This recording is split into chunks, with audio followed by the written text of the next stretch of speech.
Hello বন্ধুরা, সব কেমন আছো? আশা করি প্রত্যেকেই খুব ভালো আছো। আজকে আমি তোমাদের সামনে যে ওষুধটির সম্পর্কে দু একটি কথা বলতে চলেছি, সেই ওষুধটির নাম হচ্ছে থুজা অক্সিডেন্টালিস। এই থুজা অক্সিডেন্টালিস এই ওষুধটি কিন্তু বেশিরভাগ মানুষ এবং বেশিরভাগ হোমিওপ্যাথিক ডাক্তাররাও এরকমই মনে করেন যে থুজা ওষুধটি দিয়ে শুধু যেন আঁচিলই ভালো হতে পারে, কিন্তু এই ওষুধটি মানসিক রোগ লক্ষণেও কিন্তু খুব ভালো কাজ করে।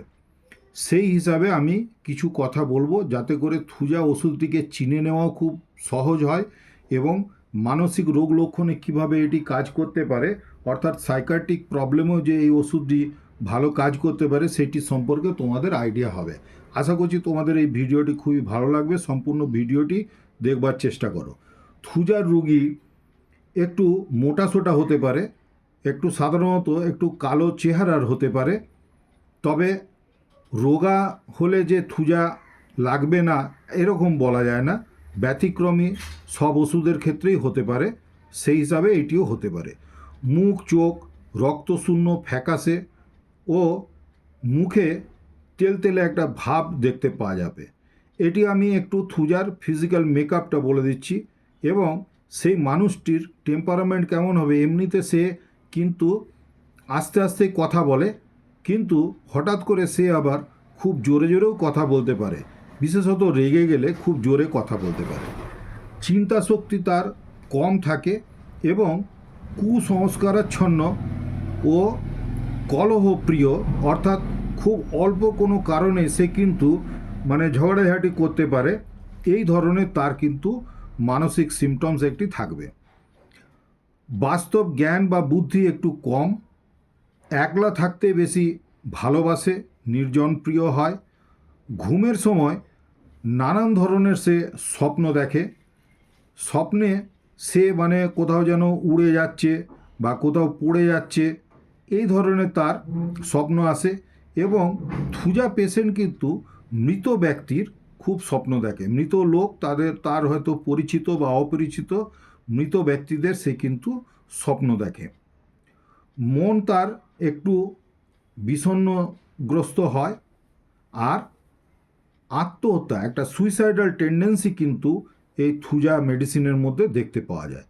এই রকম রোগ লক্ষণগুলি যদি দেখতে পাওয়া যায় তাহলে আমরা থুজা অক্সিডেন্টালিস মেডিসিনটি 200 পাওয়ারের ব্যবহার করতে হবে এবং 2 থেকে 3 ফোঁটা করে সারাদিনে দুবার করে অন্ততপক্ষে 3 থেকে 4 দিন তাকে খাওয়ালে এটিতে কিন্তু খুবই ভালো রেজাল্ট পাওয়া যাবে।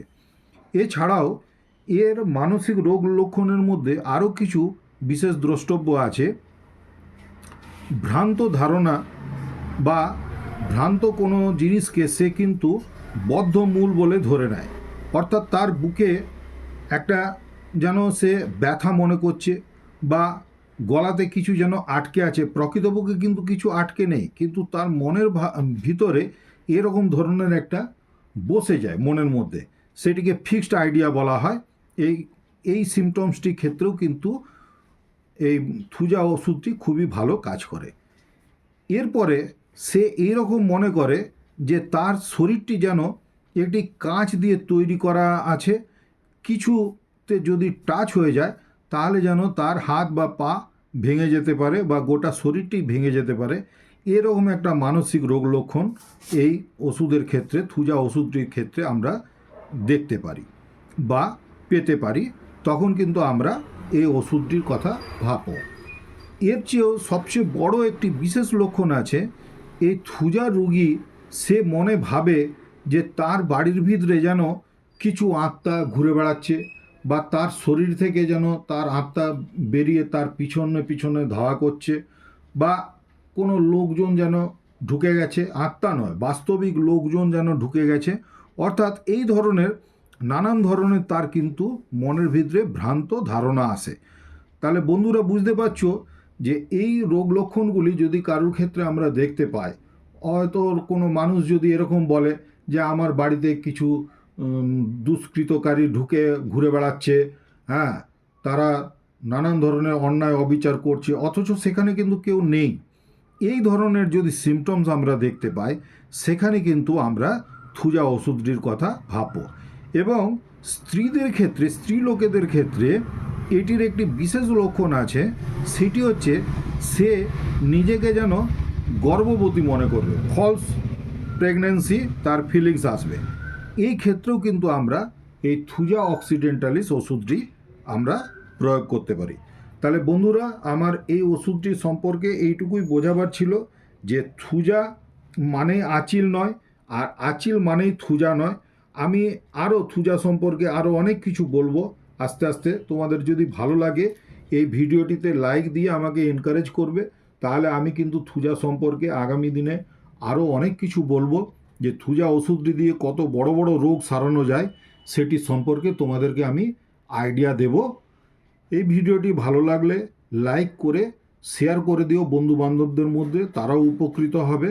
আর আমার চ্যানেলটিতে যদি তোমরা নতুন কেউ হয়ে থাকো তাহলে সাবস্ক্রাইব করে নিয়ে চ্যানেলটিতে বেল আইকনটি অন করে রাখবে, কেননা এই ধরনের এডুকেশনাল ভিডিও আমি আজকাল পোস্ট করতেই থাকি।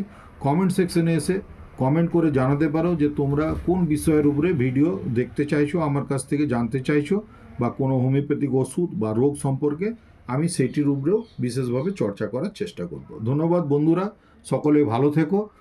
আমি আবার আগামী দিনে এরকম কোনো ভালো ভিডিও নিয়ে তোমাদের কাছে হাজির হব। ততক্ষণ পর্যন্ত সকলে সুস্থ থাকো, ভালো থেকো, নিজের শরীরের যত্ন নিও।